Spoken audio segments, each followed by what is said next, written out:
Speaker స్వయాన మంత్రిగా ఉన్నాడు, కేబినెట్ మంత్రిగా ఉన్నాడు, కేబినెట్ సమావేశంలో పాల్గొన్నాడు. కేబినెట్ సమావేశంలో తన ముందర ఇది విచ్ఛిన్నం చేస్తున్నామని చెప్తుంటే కూడా అక్కడ ఏమి మాట్లాడకుండా బయటకు వచ్చి షో చేశారు. ఇదే వ్యక్తిత్వం.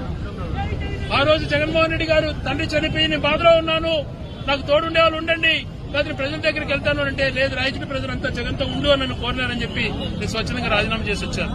మరి ఈరోజు ప్రజలందరూ కోరుకుంటున్నారు జిల్లా కేంద్రం కొనసాగించాలని.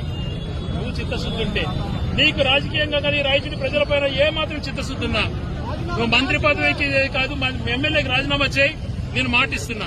ఇది యథాతథంగా జిల్లా కొనసాగిస్తే నేను రాజకీయాల నుంచి స్వచ్ఛందంగా వైదొలుగుతా. లేదు నువ్వు రాజీనామా చేసి వస్తే నేను పోటీ చేయను. ఇంతకన్నా మీరు ఏం చెప్పాలి చెప్పండి. రాజకీయ అజెండా లేదు. రేపు నూతన సంవత్సర వేడుకలు కూడా ఈ బాధతత్వ హృదయంతో 5 లక్షల మంది వాళ్ళ ఆవేదన అనిపిస్తున్నారు కాబట్టి వేడుకలకు దూరంగా ఉందని నిర్ణయించినాం.